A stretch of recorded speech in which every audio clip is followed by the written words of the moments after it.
Welcome to this explainer. Today, we're putting on our economics glasses, so to speak, to look at the microscopic interactions that make our communities tick every single day. It's incredibly easy to reduce economics to just boring charts, graphs, and money changing hands.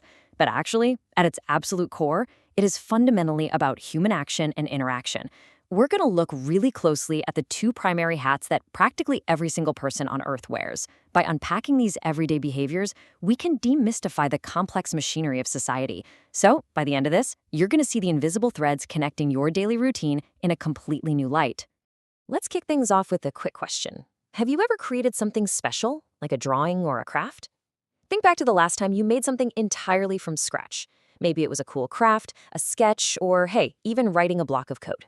Think about the mechanics of that moment. You took raw materials, blank paper, some markers, or just raw data, and you organized them to make something that literally didn't exist a few moments prior.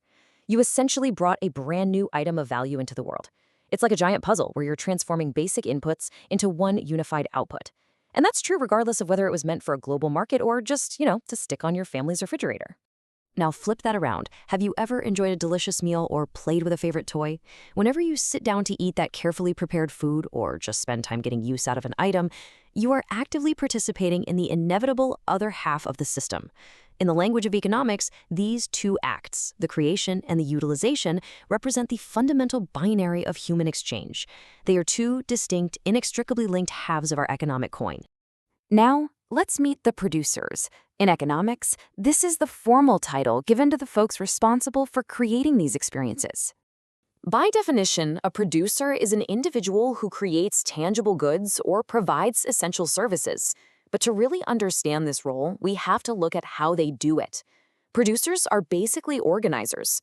They take capital, labor, and resources, and they manifest these goods and services right out of raw potential. They grab all these disparate elements from the world around them and synthesize them into something distinctly valuable.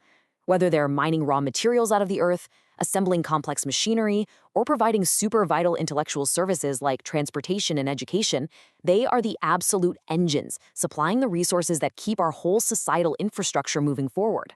And the really cool part? We see these everyday producers all around us, operating at all different scales within our own communities. Take farmers, for example, who grow food. They're transforming tiny seeds and dirt into the actual sustenance we need to survive. Or look at your local baker, leveraging ingredients and time to make bread and cakes. Artists arrange mediums to create paintings and generate cultural value. And crucially, it's not restricted to the physical realm. Teachers provide the intangible but undeniably vital service of education, transferring knowledge to build human capital. Production is just this continuous, amazing process happening everywhere you look. But wait, production is only half the equation. A system of makers intrinsically requires a system of users. So let's meet the consumers. A consumer is defined as an individual who utilizes items or services to fulfill their needs and desires. And because human survival and comfort completely rely on getting those needs met, well, every single one of us operates as a consumer by default. We are all deeply, deeply embedded in a side of the equation. It's a systemic inevitability. Society literally cannot function without the consistent extraction of value from the goods and services that producers put out there. And you don't need to be making a formal financial transaction at a cash register to be consuming. Think about everyday consumers. Just the simple act of eating a meal means you are actively extracting nutritional value from a produced good. When you wear clothes to protect yourself from the weather or play with a new toy, you're functioning as a consumer. You're actively depleting the utility of a product or service to fulfill your everyday operational needs and personal desires. Now, let's explore the producer-consumer connection, because these roles definitely do not exist in a vacuum. They form a tightly interconnected feedback loop. Picture a daily commute on a school bus. On one side, you have the bus driver taking kids to school. On the other side, you have the kids riding the bus. It's a perfect microeconomy. The driver is supplying the highly specialized service of safe transportation, acting directly as the producer in this scenario. At the exact same time, the students are utilizing that logistical service to reach their destination, acting as the consumers. It is a seamless, unspoken exchange of value happening in real time, perfectly illustrating how the supply of a service meets the immediate demand for it. When we zoom out, millions of these micro-exchanges stack up to create a massive, symbiotic balance that dictates how our communities function on a macro level. It really all boils down to this fundamental principle. Human interaction is built upon the constant balance between those who supply resources and those who use them. Let the weight of that sink in for a second. It's not just a financial system governed by cold, abstract laws, it's a deeply social one. The entire architecture of human civilization rests upon this continuous back and forth act of giving and taking, producing and consuming, creating and utilizing.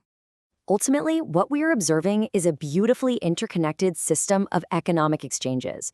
And understanding this symbiosis, it helps us recognize our own inherent value within the broader economic machine, whether we are currently wearing the hat of the producer or the consumer. Think about it. Without consumers creating demand, the agricultural and manufacturing sectors would have absolutely no mechanism to distribute their supply. The system would collapse.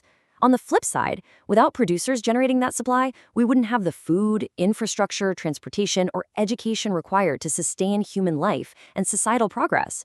The continuous flow of these economic exchanges is what keeps our community functioning in perfect equilibrium. So, I want to leave you with this question. Who is a producer you can thank today? Maybe it's a cafeteria worker facilitating your lunch, or perhaps a custodian providing the essential service of maintaining a safe, clean environment. The next time you move through your day, look closely at that interconnected web around you. Recognize that delicate balance we all share. Acknowledge the microeconomies you participate in daily, and maybe take a brief moment to just say thank you. Thanks so much for joining me for this explainer, and keep analyzing that fascinating economic machinery operating right outside your door.